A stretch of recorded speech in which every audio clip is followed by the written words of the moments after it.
BRS MLA Harish Rao ने तनकीद करते हुए कहा कि रियासत के हर घर में एक फर्द आज बुखार में मुब्तला है, जबकि कई लोग डेंगू और चिकनगुनिया में मुब्तला हो रहे हैं, लेकिन हुकूमत को इसकी कोई परवाह नहीं है।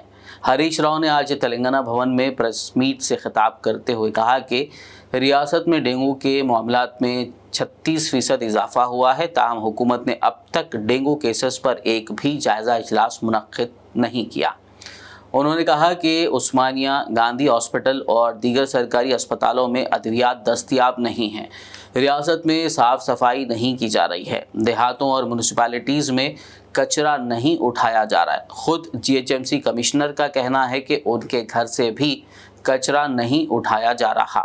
हरीश राव ने सवाल किया कि क्या सेहत आम्मा से बढ़कर भी कोई चीज़ हुकूमत के लिए अहम है। మీరు ఏ పత్రికనే తీసుకోండి బై సార్, ప్రతి పత్రికలో నేను చూస్తున్నా, అయితే ఫ్రంట్ పేజో లోపల పేజో కానీ వార్తలు ఉన్నాయి ప్రజలు విషజ్వరాలతో బాధపడుతున్నారని. ఇలా ప్రభుత్వ ఆసుపత్రుల్లో మందులు లేవు బై సార్. లాస్ట్కి పోతే ఉస్మానియా ఆసుపత్రి ప్రాంగణంలో 3 ప్రైవేట్ మెడికల్ షాపుల్లో విపరీతంగా ప్రజలు ఇలా మందులు కొనుక్కునేటువంటి పరిస్థితి. గాంధీ ఆసుపత్రిలో ఏ మెడిసిన్స్, సింపుల్ మెడిసిన్స్, క్లోరోమోజల్, నాక్ 40 mg, గ్లైకోమైట్, ఫ్లెకంజోల్, పారాసిటమల్ లిక్విడ్ 10 mg, అటినాస్ 10 mg, సారావెట్ క్రీమ్, ఆయింట్మెంట్, అమెక్సోక్లిప్, పెంటాష్ డిజైన్, కాళ్ళ నొప్పులు, కీళ్ళ నొప్పుల మందులు, ఈ మందులు లేవు దవాఖానలో. అసలు మందు ప్రభుత్వ ఆసుపత్రుల్లో మందులే లేవు. బయటకు రాసే పరిస్థితి వచ్చింది. మీరు రివ్యూ చేయాల్సింది ఏంది?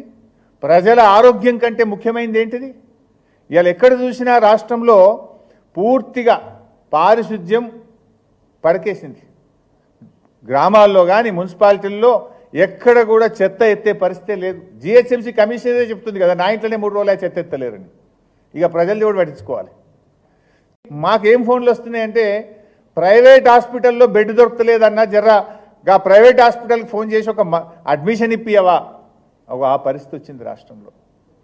ఇవాళ 36% డెంగ్యూ కేసులు పెరిగినాయి. గత సంవత్సరం కంటే ఈ సంవత్సరం 36% డెంగ్యూ కేసులు పెరిగినాయి. ఈరోజు ప్రభుత్వ లెక్కల ప్రకారమే 5200 డెంగ్యూ కేసులు, పాజిటివ్ కేసులు ఈ రాష్ట్రంలో ఉన్నాయి. ప్రభుత్వేతర లెక్కలు ఇంకా చాలామంది లెక్కల్లోకి రాని వాళ్ళు ఎంతోమంది ఉన్నారు.